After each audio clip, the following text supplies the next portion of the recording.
which is apparently his passion, and then with a company called Neo, which is very Yeah, much in the news yeah, because they seem to be the closest competitor yeah. for To Tesla. Yeah, Tesla, yeah, and yeah. then moved subsequently to.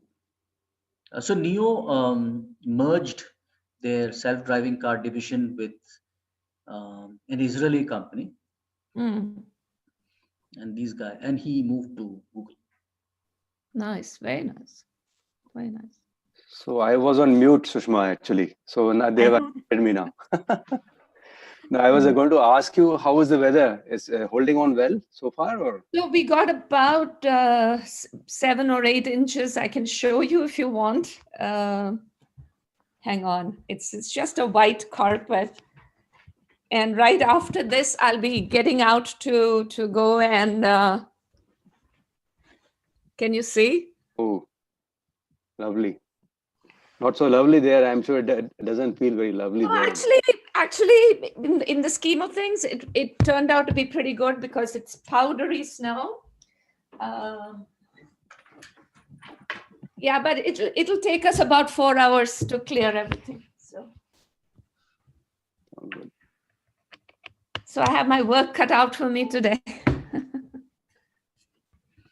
So, Shushma, do you have any Bengaluru connection other than having led ITC Infotech, or any other connection? So my in-laws, they're all from Bangalore, Mysore. Okay. And truth be told, up until the ITC time, I hadn't lived in Bangalore. But yeah, I mean, so I have family there. I have a lot of family. I have my older brother there, and he retired from the Navy, Indian Navy. So yeah, I've got connections, and I have very. I love the place actually. So. But up until then, I was mostly a Chennai and a Mumbai girl. So Okay. I can call myself a girl, but But now the US is your home full time. yeah, US has been home for well over 28 years. Yeah, Interesting. I've spent half my life here. So The Imtiaz, the black shadow which is coming on the screen once in a while, is that okay, or Yeah, that's it's okay. It's okay because I have actually I am sharing screen at the moment, okay? and I've got the video block open. Okay, So hence you are seeing that shadow. It will go away when I sort of exit. sure. So I can actually exit now. Yeah, and we can sort of we can request. We'll start in about 2-3 minutes, and sure. we can request Shushma to share her screen. Should I do it right now? Okay. Yes, Happy please. to. That would be nice.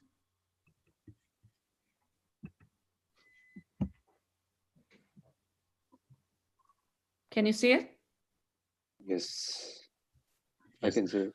So Anant, can you see that box now? Yeah, box. I can't. I think that's gone away.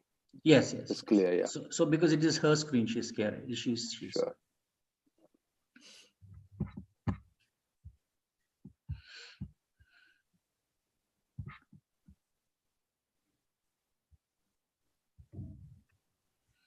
So Rahul, maybe we'll start in a minute or so. Okay. So Shushma, I would like to introduce Dr. Rahul Dige, fondly called Rahul. So Rahul has a PhD from MIT, Cambridge, and he is a specialist in supply chain management. Wow. And he sort of led innovation for IBM for a number of years, and he sits next door to my cabin. So we are in that sense neighbors too. Wonderful to connect with you, Dr. Dige. Same here, Sushma. Nice to connect. So look forward to your talk. Captain, should we start? I think it's 7:04. 7:05 we'll start, yeah. Okay. So there are a few people joining in. So yeah. Okay. So Rajan, are you around, Professor Rajan? Imtiaz may have to unmute him. I think Yeah. maybe he's muted. Imtiaz, I can you was just looking forward to unmute? meeting him. Yes, sir, I'm here. Sushma ma'am, good evening to you and good morning. I think it's the morning for you, so good morning to you. Yeah. Hi, Rajan. How are you? Hi. Fine, ma'am. Fine. Good.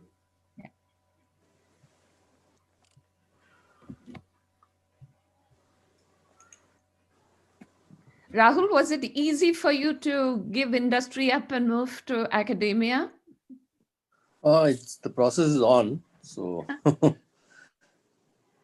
yeah, but I mean, having spent, I think I spent a lot of years in the university before, so that sort of I had a feel for what it would be like. That helped Got me. You were in IBM in the US, or where were you? No, I worked with IBM only in India. In the US, I worked with I2 Technologies. Oh, sure. Yeah, and then which became JDAN, which is now Blue Yonder. So Yeah. Which year were you in I2? I started in '97.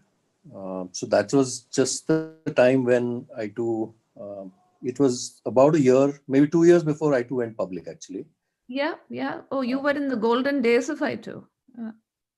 Yeah, and also saw the sort of the company going into sort of downward spiral, Tailspin. Yeah. tailspin. Yeah, What a sad thing, eh? yeah.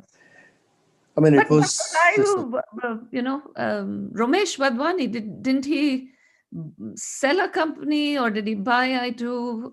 What was the story there?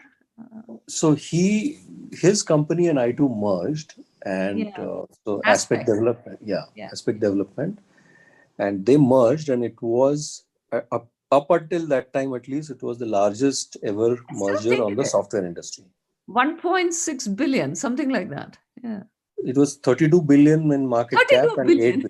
and 8 billion. So market cap, but not revenue. I'm saying market cap 32 plus 8. So it became 40 billion market cap. Wow. And yeah.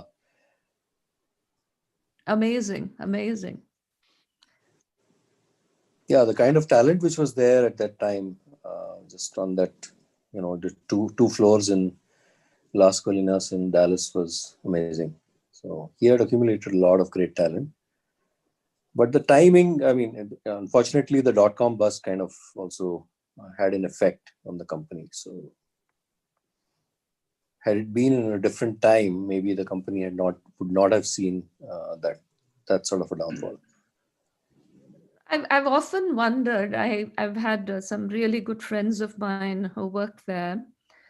And I've often wondered if it was the inability to take some, courageous decisions, or was it a question of truly being ahead of times? Because, supply chain is still, I mean, there are lots of digital innovations coming up in supply chain. But it's still an area where there's still a lot to evolve and so adoption is the biggest issue, I think. Yeah, it is the biggest issue, and specifically, I mean, it so happened always. It has so happened that only one large ERP company or two ERP companies came out of Europe, and none started in Asia. Yeah. And in Japan, there is virtually no software companies to speak of. So since the cost base always was in the highest paid market, it was difficult for other countries actually to sort of adopt.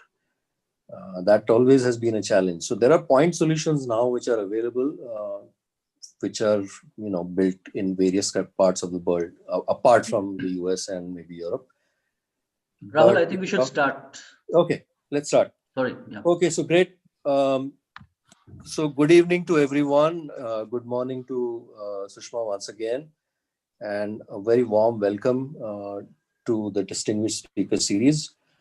As always, for those who have attended earlier will know how we go about this. When the speaker is talking, all of us will stay on mute.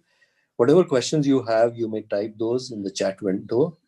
And at the end of the presentation, that is after going through the slide deck, I will pose those questions to Sushma. So over to you, Captain, for the introduction.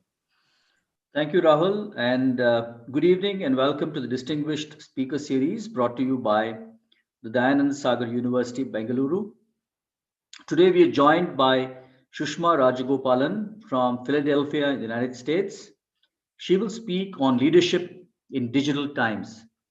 Sushma is a global leader who is extremely skilled in scaling companies and passionate about entrepreneurship and innovation. She is a venture partner with Rittenhouse Ventures in Philadelphia. Rittenhouse Ventures is an investor in emerging growth software companies focused in health technology, pharma tech, fintech, HR tech, and general B2B SaaS.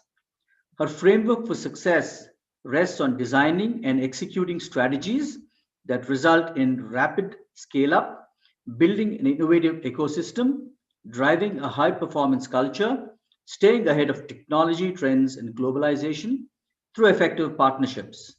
Her management style can be described as strategic, entrepreneurial, and inclusive. She leads with 4 C's: clarity of thought, courage of conviction, charisma to carry the team, and true to character always. Till early 2009, Sushma was the CEO, the Chief Executive Officer of ITC Infotech, a global technology solutions company that is wholly owned subsidiary of a 10 billion plus leading consumer product goods company, ITC, in India. She grew ITC Infotech to $300 million prior to returning home to Devon, Pennsylvania. Sushma has more than 25 years of experience as a Chief Strategy Officer and CEO President of technology companies in the US and India, including Liquid Hub, that is Wayne, PA, Larsen & Toubro, iGate, Citibank, and CMC, now a TCS company. Sushma has an MBA from the prestigious Carnegie Mellon University, specializing in entrepreneurship and strategy, in addition to a master's degree in personal management, industrial relations from the Tata Institute of Social Sciences, India. She was the chair of IT Services and the National Association of Software Services Companies, NASSCOM, the industry body for technology and product companies in India. She was a co-founder of Minority Angel Investor Network, an initiative sponsored by Ben Franklin and Kauffman Foundation in the early 2000s to boost entrepreneurship in the region. She also serves on the board of several startups, actively mentors companies in the US and India, and is on the board of Jenkins, Arboretum, and Gardens in Devon, Pennsylvania. It's an absolute honor and privilege to have Sushma Rajagopalan with us today. Thank you, ma'am, and over to you now. Thank you, Captain. I want to just thank the university and particularly my friend Ananth, Rahul and Rajan for giving me this opportunity. I am really looking forward to an interactive session with you. I really wish that the whole format was interactive because it's a two-way street. I'd love to be able to share what I have learned and what I have gathered, but equally important is to learn from all of you. So without further ado, let me share some of my thoughts. Are you all able to see my screen? Yes, we can, Sushma. Yes, very clearly, Right. yes. Yeah. All right, wonderful. So let me begin with, my digital journey, and I'll be dating myself when I actually walk you through this. But my early life with CMC started with the early bits of computerization, as it was called at that point in time, and the software revolution. So it all began, and I had the opportunity to have a very close, sideline sort of a seat to experience some of these things. It started with things like the railway reservation system, which I think was built in the mid to late 80s on a deck wax system. And I'm sure a lot of you who are sitting in the audience are all digital natives, and you're probably wondering what a mainframe is and what a deck wax system is. But suffice to say that we've come a long, long way from there. A very interesting story is that when I joined Citibank, and this was in '88, at that time Citibank had private email system. It was called the Citi Mail, and we had the opportunity to actually communicate with 92 countries in which Citi operated back then simultaneously. And then in '91, I came to the United States, and lo and behold, there was no public email at that point in time. And it was sort of like, geez, what have I done? Have I left something like Citi and come to the US? So it was a moment of shock at that time. But of course, since then, we've come a very, very long way. And I've had the opportunity, and if you can see that picture, that's me standing with Sophie, the android, that the robot that has Saudi Arabian citizenship.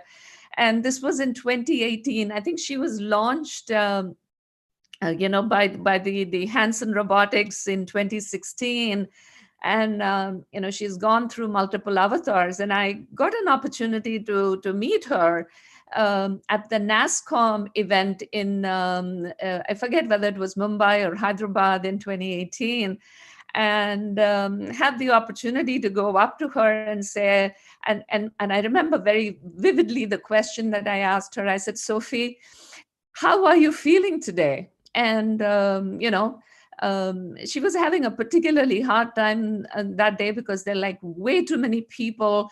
It was a crowded auditorium. So she took a while, and then she responded. And here's how she responded, saying, hello, I am not working well today. So that was sort of like an aha moment for me, where, things have evolved so much and machines are becoming almost human.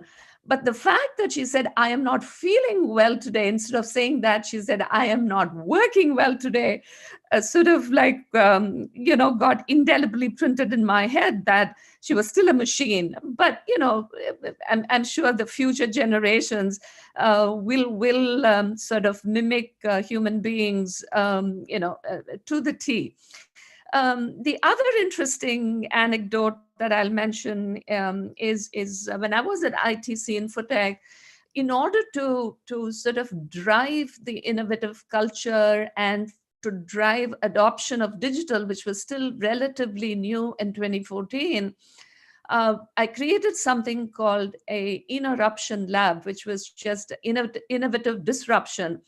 And we started playing with multiple different technologies. And I remember that we used augmented reality and virtual reality then to be able to dismantle an elevator. We had clients like Kone who were our clients.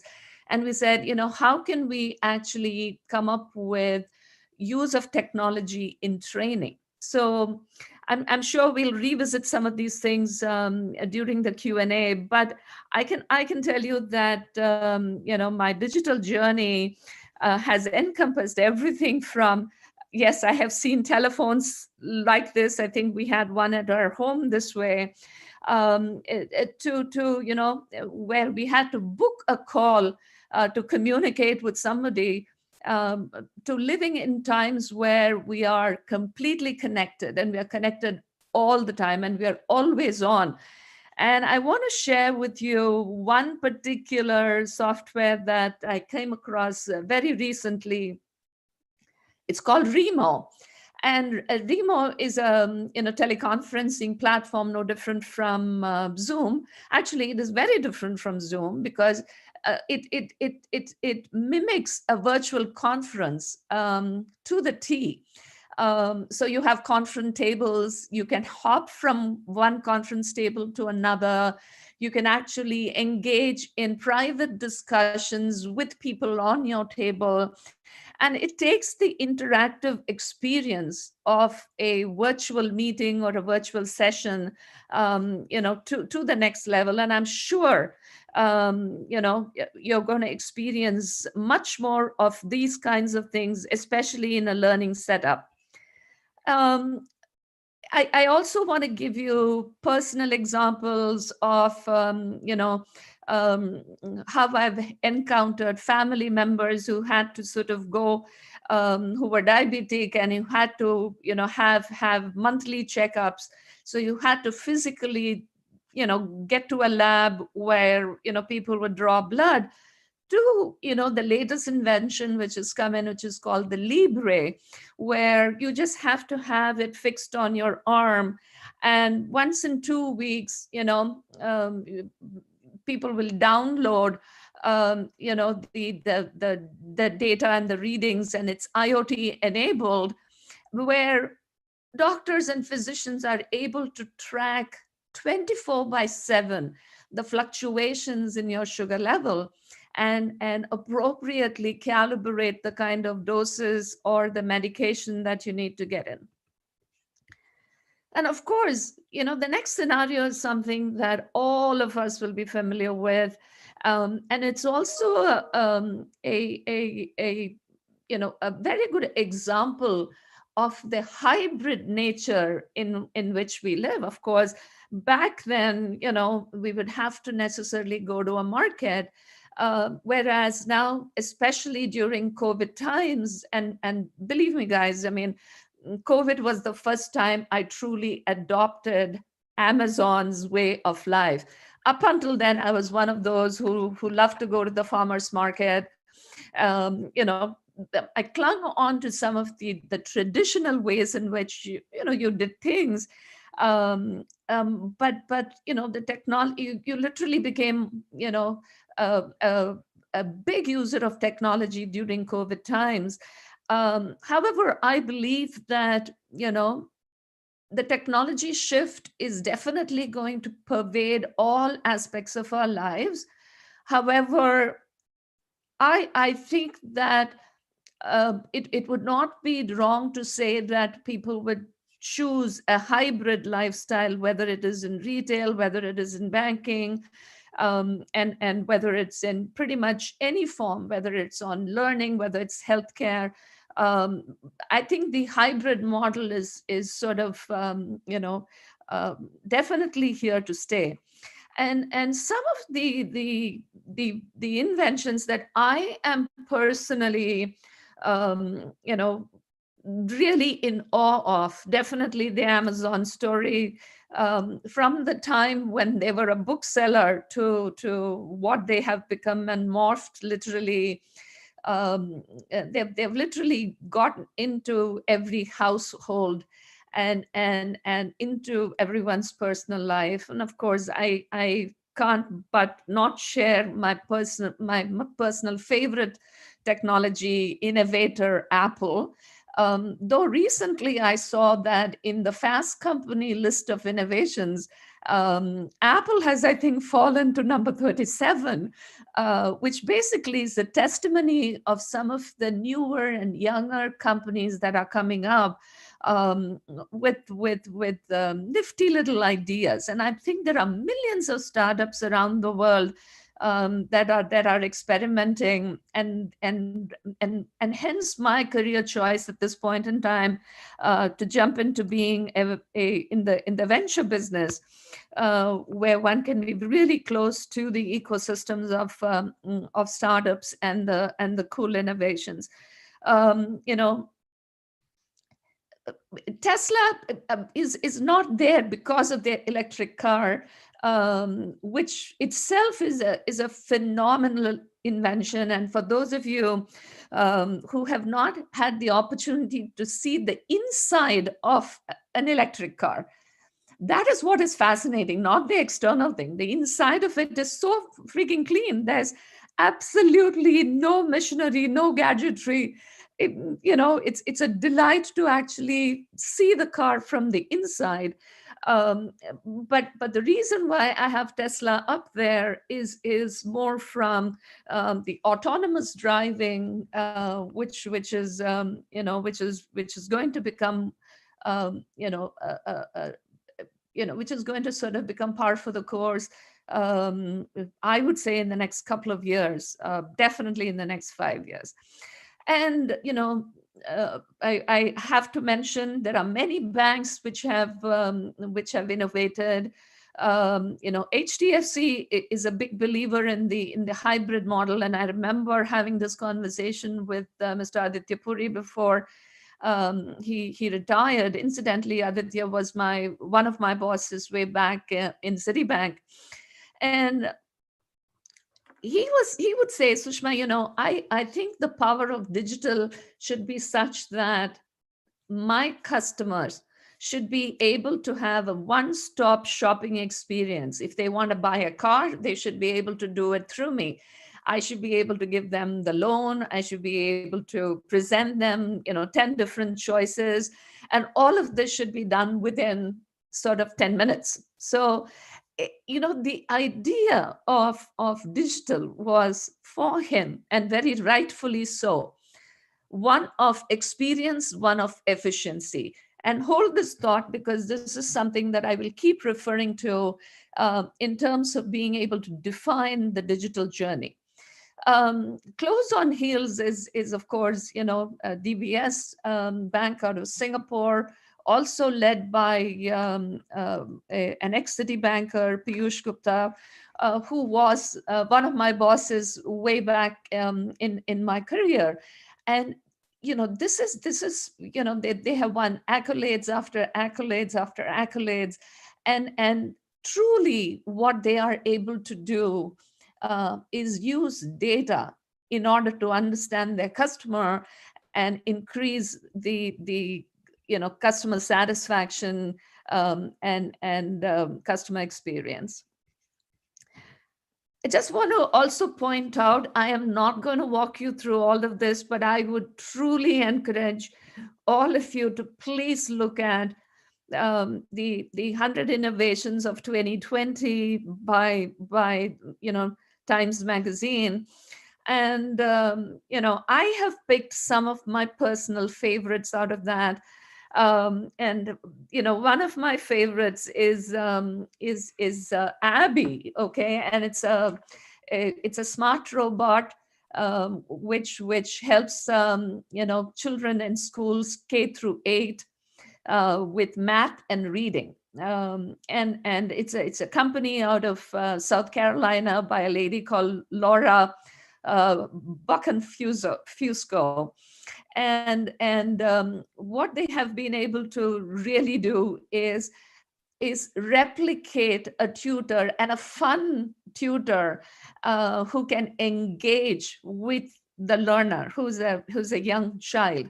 So this is a great testimony to how digital increases engagement factor. So digital is not just a technology. Yes, technology is a key enabler, but we've had technology, for the last, how many ever years. But the key difference of digital is that it heightens somebody's engagement and it heightens somebody's experience while delivering efficiency. So think of the 3 E's, okay? It promotes engagement, it promotes efficiency, and it actually gives you a novel experience, which makes you want to use it and reuse it. There's this other company called Canva, and the reason why I know Canva is because I've been on a board of a company, a Bangalore-based company called Rocketium, which does pretty much what Canva does. But Canva is a wildly successful, hugely capitalized company out of Australia. And what Canva does is it enables you to produce all kinds of digital experiences, whether it's creating just a digital greeting card, to be able to create visuals at a much, much faster rate. So things that we would have done otherwise, gone and shopped in a Hallmark, we can pretty much do in Canva today. I also like this personal Indian story of Meesho, okay? And I'm sure all of you know Meesho much better than I do. But I see a social element to this, because it is enabling the spark of millions of entrepreneurs. It is basically awakening the entrepreneur in each one of us to be able to say that you can now create a marketplace, an online marketplace for yourself, and Meesho enables that.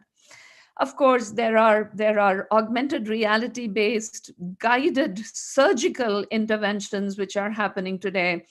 And Augmedix is one of those companies, and Verdi is another. So I would truly encourage all of you to visit this and spend time with these 100 innovations, because I'm sure it'll spark a lot of thoughts in all of you. And if I were to net the environment that we are living in right now, I'd be remiss if I don't talk about COVID. Of course, COVID has, it's debilitated, people's lives. Yet there are some positive aspects, that it is actually truly accelerating digital new technologies, and it's also sparking a huge signal of change. Okay, that it is for the first time changing how we live, how we work, how we play. Look at what TCS has been able to do. That it wasn't easy for the IT services companies to switch to work from home model. And it was actually pretty daring of the industry to be able to say that we will continue to live with this. And the mind shift that a customer has had to have, that the people who are servicing them in from India and from other remote locations will be actually able to do this from the seat at their home. The biggest point that I want you to take about COVID and accelerating digital and new innovations is the millions of startups that are that are sort of embracing the unknown and creating new viable technologies. And I'm very happy to tell you that there is a lot of venture money that is actually beginning to flow. And very hearteningly, there's a lot of venture money cross-border between India and the United States, like it is between India and several other parts of the world. The one other key thing, we've talked about AI and conversational AI, which is definitely on the rise, but I think blockchain, which hitherto was still, whether it would truly make a tangible impact in our lives, is beginning to do that because of basically tracing. Okay, COVID is accelerating the need to have traceability in supply chains. I know about 2 years ago, there were experiments done by IBM in being able to have traceability. I think it was in supply chain of mangoes. But blockchain will definitely become a a traceability metric for all retail and supply chains in the times to come. So in essence, what I'm saying is that, okay, digital is the following. It's data. It's designed to make, the user experience much better, whether it's employee experience or customer experience. Yes, it is use of digital technologies, but it is not just the use of technology. It is use of technology and applying it to select problems in various industry domains. And last but not the least is coming up with various delivery and consumption models, various pricing models, various ways in which to make this technology and these solutions assimilable and affordable. From a user standpoint, I see the digital adoption doing three things. It's really simplifying life, it's simplifying transactions, it is enabling high speed, and it is being able to impact large scales, whether it's large scales of people, whether it's large scales of buyers, whether it's large scales of suppliers.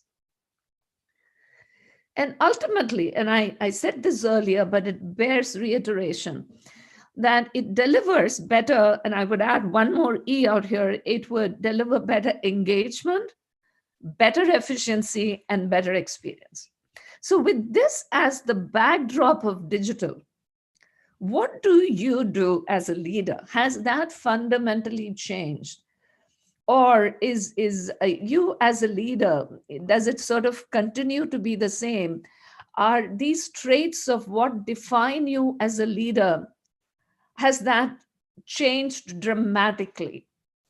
I would say that while inherently there are things that you need to possess as a leader, which has not changed dramatically, what digital has done is sort of made some of these things a lot bolder, okay?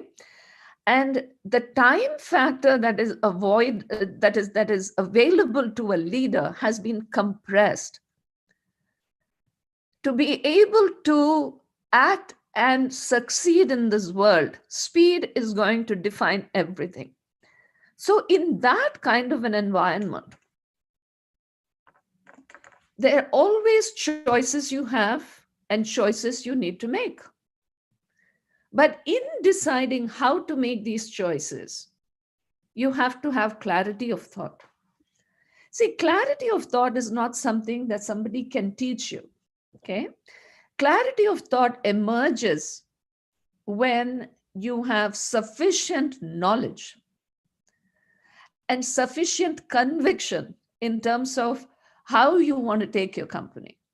When do you adopt technology? When do you not do? When do you rely on data? As a consumer product goods company, many companies said, well, we have been in the consumer products business for years. Why do we need to adopt data and understanding customer segments? But it took them a while before they realized that if they didn't do it, somebody else will do it, and someone else's shampoo will sell much better than theirs. So there is a tremendous amount of peer pressure as well, saying, if you do not make your choices clear and act with speed, you could be left out. And we can look at multiple companies that have gone out of business because of their inability to adapt to the new changing circumstances. And as a leader, it's your clarity of thought that's going to stand between whether your company makes it, a success, whether your company succeeds or whether your company is doomed for failure. And it is with this clarity of thought that you should consciously sort of seek knowledge. No leader, and I would be very surprised if a leader can stand up and say he or she knows it all. And I would, from very practical experience, I can tell you, you don't know everything. You may know inch deep about a mile wide of things. So in order to survive and in order to succeed, you have to be afraid to admit that you are not an expert and that somebody else is an expert. And you have to consciously learn from them and validate from them. And this is going to be a crucial thing. Don't be hesitant to say, I don't know. I don't know is not a weakness.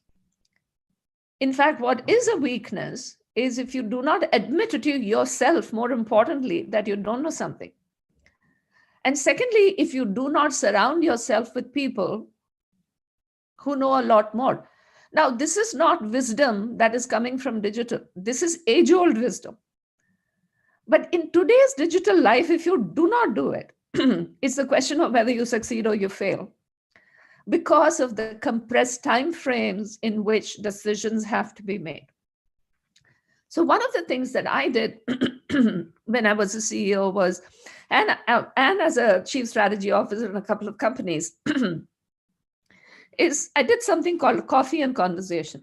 Okay, and most organizations have this, gap between the young people in the organization and people who are sitting at the top, and there is a chasm. How do you bridge that chasm? So I did something called coffee and conversation, where I would meet, and I did this every day, almost every day. I would meet about 20 or 30 people, and it was an extremely informal setting where I would disseminate my thoughts, but more importantly, I would make them share things that I could learn from. And this is something that in every company that I have been involved in and will be involved in, I will continue to do.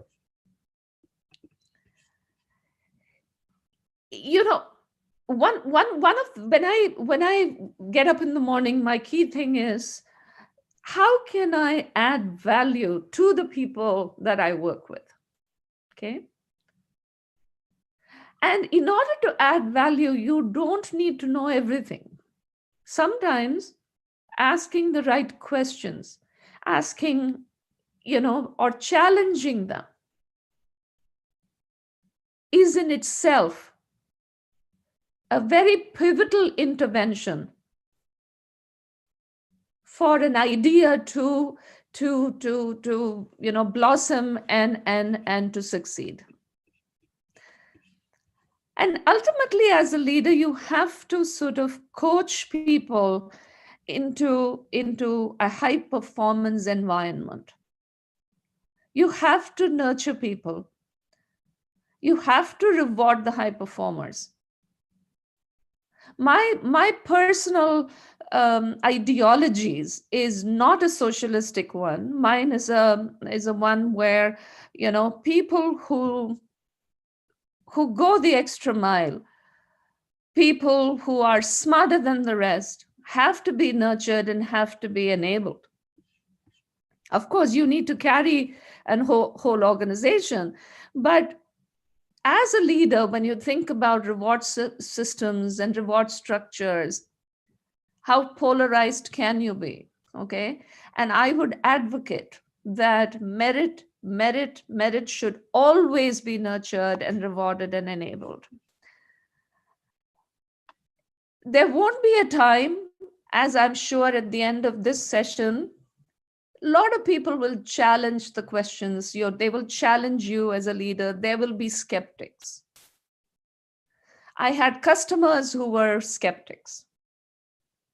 I had CEOs of companies who were skeptics. And you need to have extreme conviction to be able to change mindsets and culture.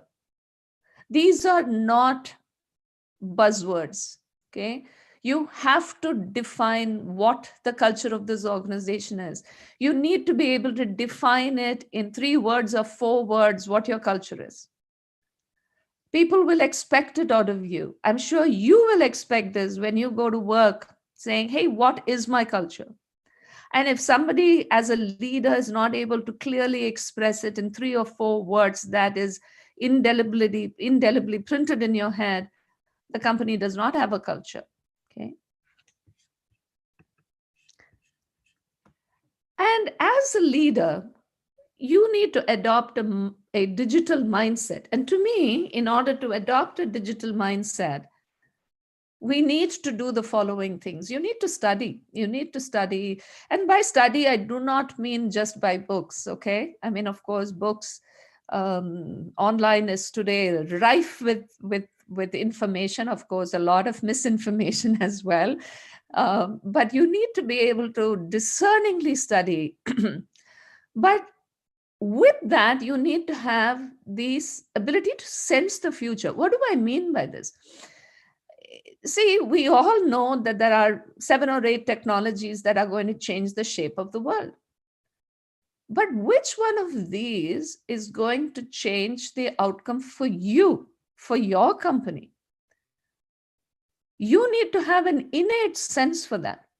So when I was the CEO, I said, I'm going to adopt data as my number 1 trump card, while looking at augmented reality and virtual reality and blockchain. These were my 3 that I said I will continue to experiment with these while I would put everything that I have into data. And in order to do this, and I'm sure most B schools will prepare you for this, you need to have scenario planning so that you can effectively place your bets. But the speed with which you place your bets and execute and experiment and implement is what is going to define your success. Speed in also trying and failing and learning recovery lessons is going to be extremely pivotal. Failure is not a black mark against anybody. If you fail and give up, then you don't have a place in business. But if you fail and you recover and you come up with an innovation, that's what is going to steer your growth. And finally, never forget the social responsibilities. Increasingly, every successful organization, whether it's a startup to a very large company, is, you have to step up to make the place a better place to live in for all. And I think this is one of the key sort of duties of a leader. And finally, okay, you can be everything. You have to play to the stock market. Of course, you have to build a very successful metrics-driven organization. And of course, you have to make bountiful profits. But in doing that, have a resolute character. And the character is, and a lot of people think the biggest compliment I have gotten is from people who say, Sushma, you are tough, but you're fair, right? So each leader needs to aspire to something that explicitly talks to their character. You've got to work hard. I have personally done 16, 18-hour days. Okay. Work smart as well. Please don't work 16, 18 hours. I'm learning to work smart rather, late in my life. But you've got to work hard. You've got to hold people to very high expectations. Okay. Your expectations will drive people to perform better and better and better.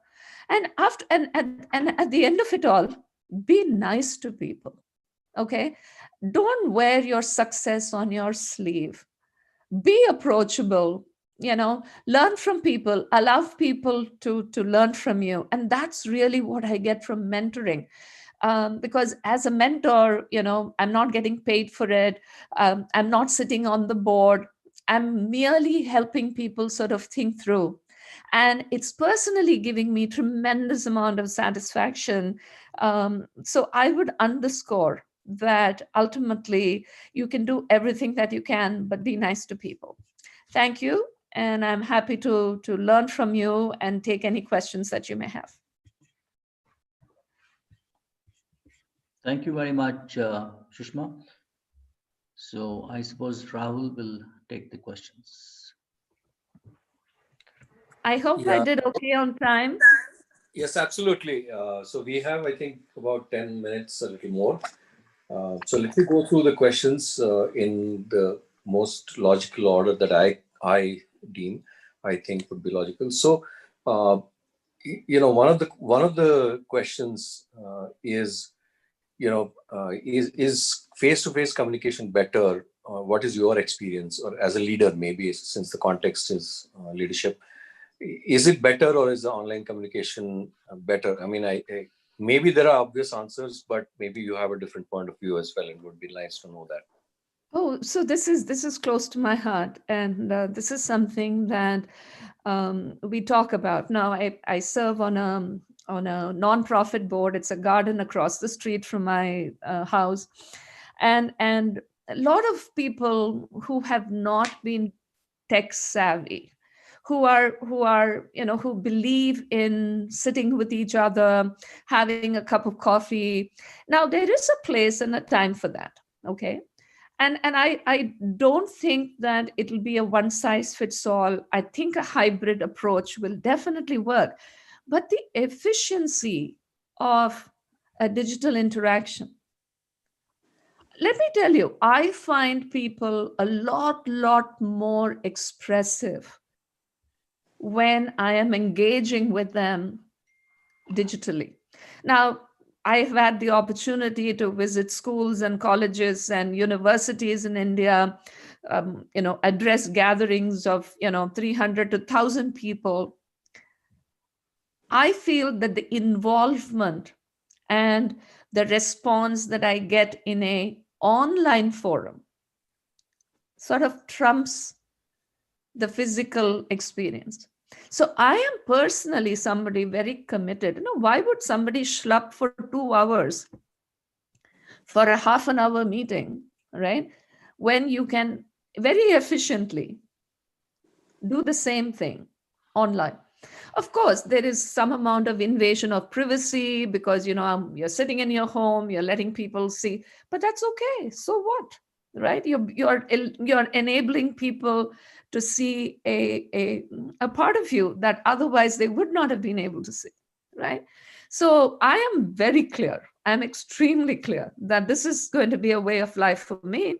But there are circumstances where you definitely want to sit across a person.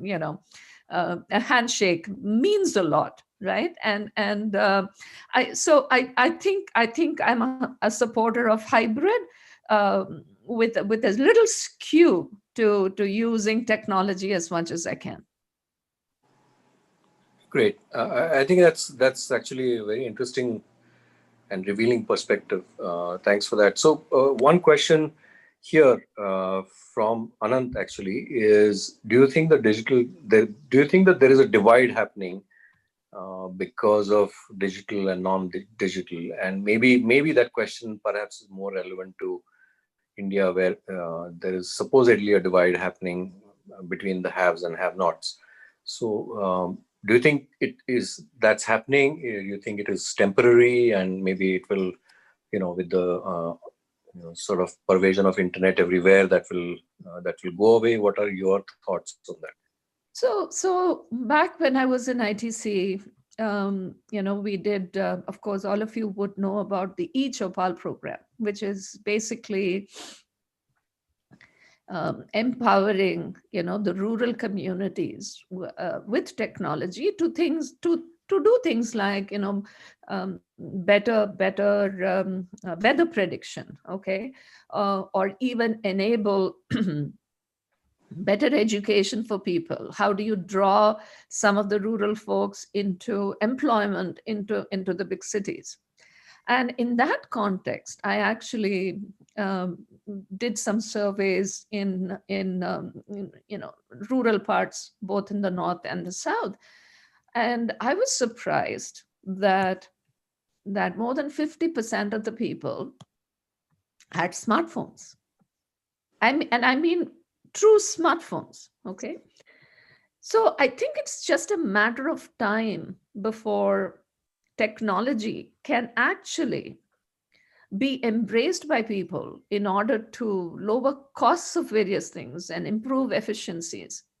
And I truly don't see a divide, okay, because I think at a very basic level, the smartphones or even just the telephone, okay, just a mobile telephone, even if it is not smart, is still a huge step towards bridging this gap. So yes, the economic distribution in places like India being very wide is going to take a little bit of time, but I definitely don't see this as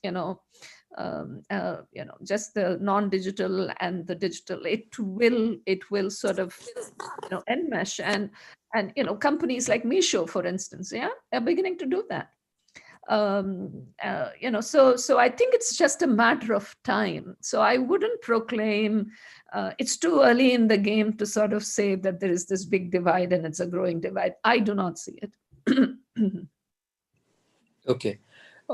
Coming to sort of, so my personal addition, I will add something to the question that I'm going to ask, which has come from the audience, is how does an organization develop its employees when there is this not reduced face-to-face contact? How does one do that? And my personal addition to that is it the case that we all have had the capital of sort of working capital of having worked together face to face, and then we are building on it and leveraging the delta on it in the digital, suddenly gone digital, and we still haven't felt maybe the full impact of it. But imagine someone who joins in an era where everything is digital. There are no HR partners to talk to in companies, etc. And then they spend 10 years like that. I mean, how do you see that sort of unfolding in terms of growth of employees? No, I think those will have serious social ramifications. Okay. And it's all very industry dependent as well. So I don't think it can be a one size fits all, because let's face it, face-to-face interactions is how we have seen life. I can just give you, my neighbor in the pandemic, she had a baby, all right, and last year she had a baby, and her biggest question was, Sushma, how do I explain to my children that this is not life? Because they are hardly meeting and interacting with another human being. I am having family get-togethers. My children have not seen their grandparents. So I think it'll have huge social sort of ramifications.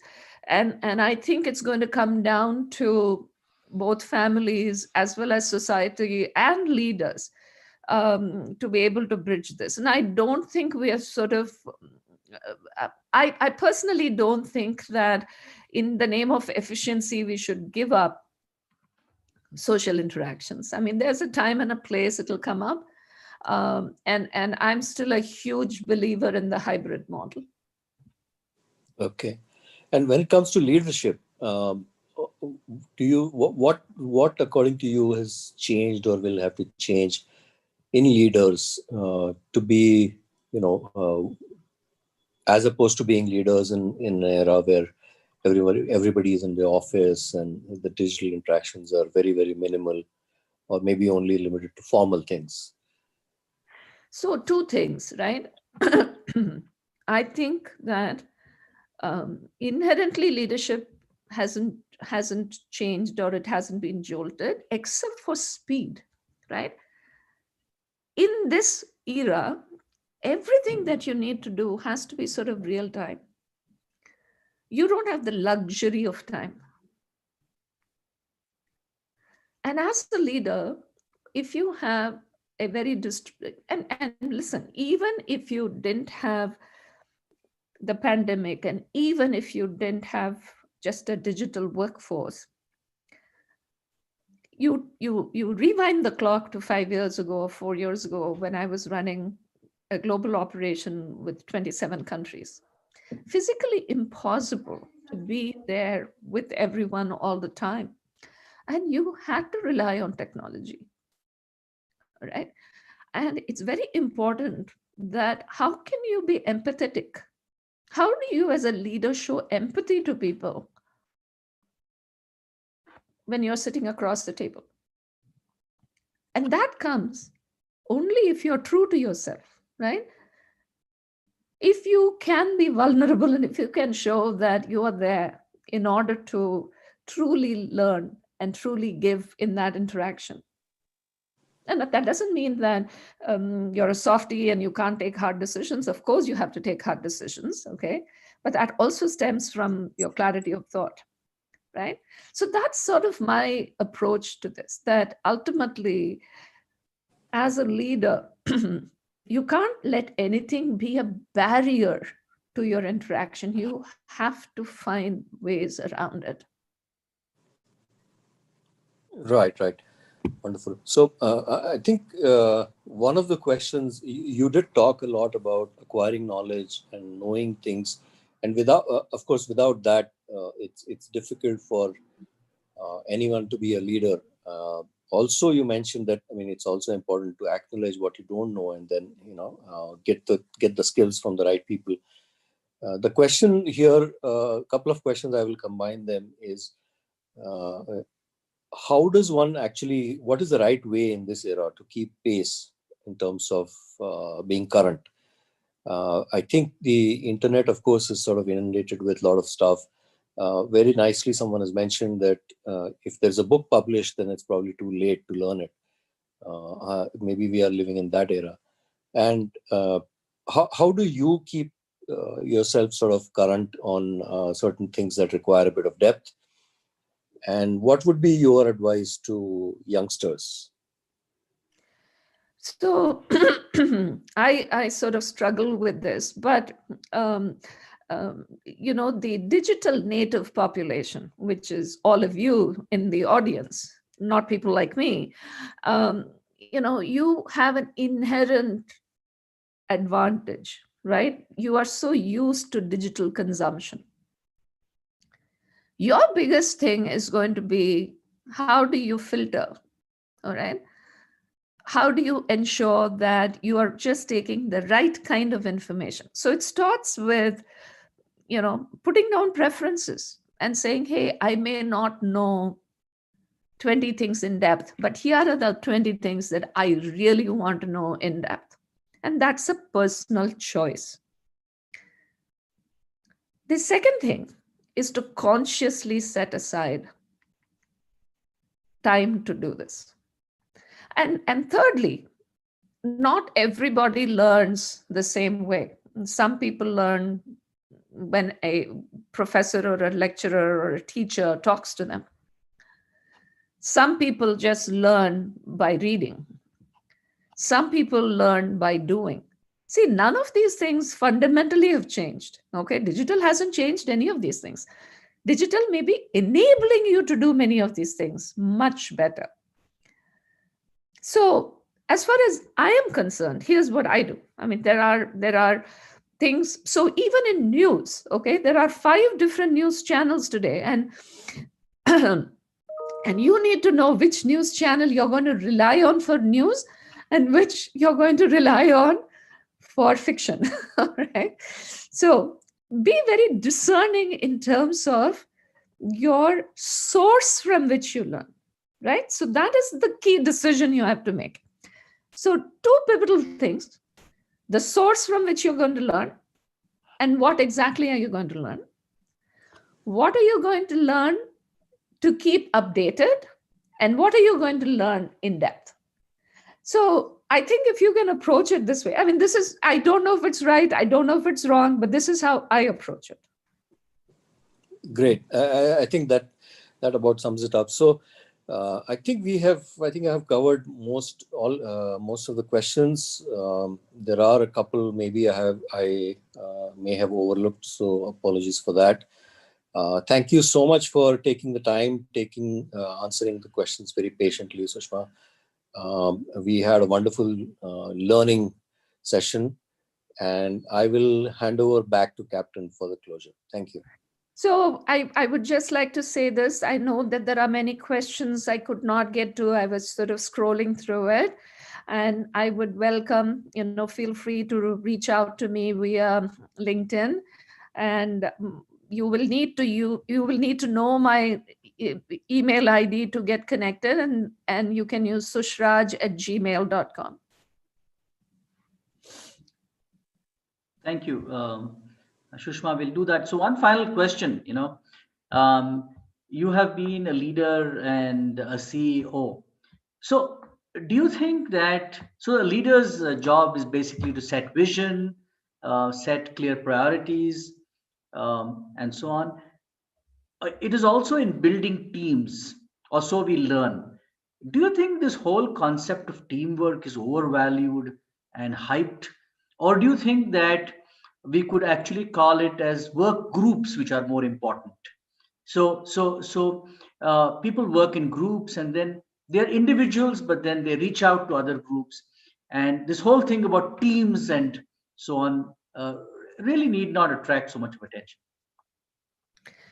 So two comments, Captain.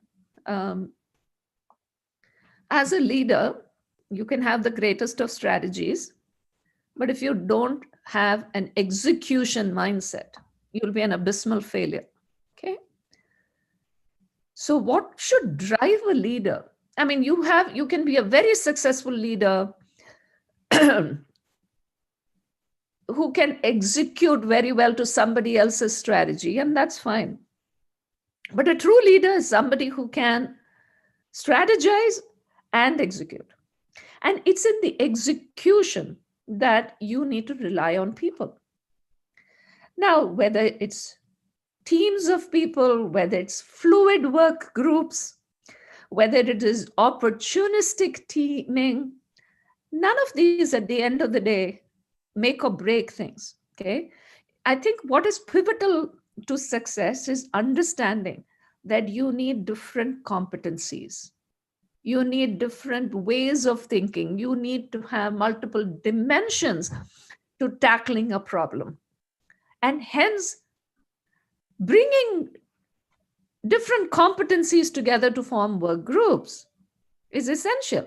However, just by throwing 5 people together, things are not going to work. So the tenets of team building, the tenets of how you work in a group, the tenets of how you park your ego in order to drive to a solution, these things are very human, and it's going to manifest itself regardless of whether you call it a work group or a team. Fantastic.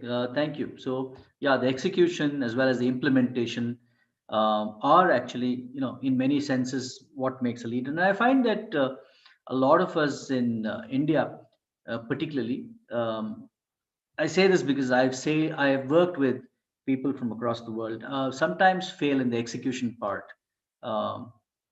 And that is my observation. So thank you so much, and for speaking to my students and colleagues.